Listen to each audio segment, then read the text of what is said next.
السلام علیکم ویورز، امید ہے آپ سب خیریت سے ہوں گے۔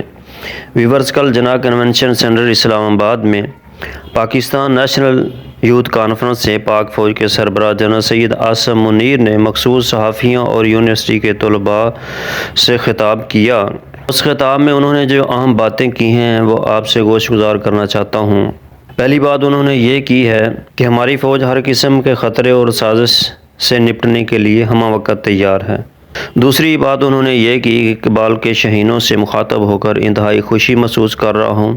نوجوان مستقبل کا سرمایہ ہے، قوم کا سرمایہ ہے۔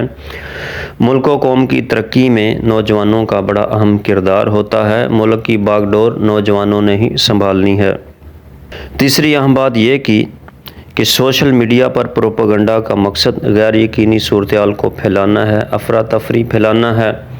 اور قرآن مجید کی آیت کا حوالہ دیتے ہوئے انہوں نے کہا کہ اگر کوئی خبر لے کر آئے تو اس کی تحقیق کر لینی چاہیے۔ بہت اچھی بات کی ہے انہوں نے۔ اگر اس پر عمل کیا جائے اور دیکھا جائے کہ ملک میں اربوں روپیہ لے کر کون سا میڈیا جھوٹی خبریں پھیلاتا ہے، کون سا میڈیا پروپیگنڈے کرتا ہے، تفریح پھیلاتا ہے، اور یہ غیر یقینی صورتحال پھیلانے میں کس کا تعلق ہے، اس پر ضرور ایکشن لینا چاہیے۔ اور چوتھی اہم بات انہوں نے یہ کی کہ پاکستان ہے تو ہم ہیں، اگر پاکستان نہیں تو ہم بھی نہیں۔ اس سے ان کا حب الوطنی کا جذبہ وہ نمایاں ہوتا ہے۔ یقیناً پاکستان سے ملک کا بچہ بچہ محبت کرتا ہے۔ یقیناً ملک کا بچہ بچہ پاکستان پر جان قربان کرنے کا جذبہ رکھتا ہے۔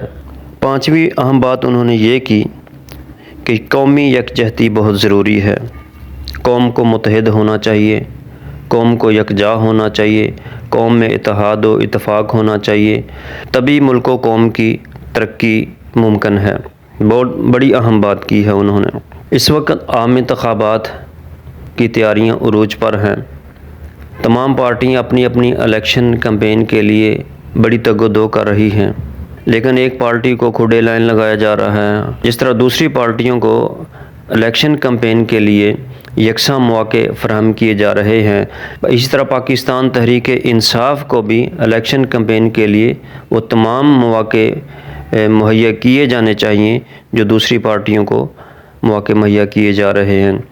تو اس سے بھی ملک میں یکجہتی، اتحاد اور اتفاق کی فضا قائم ہو سکتی ہے۔ امید ہے آپ کو یہ ویڈیو پسند آئی ہوگی۔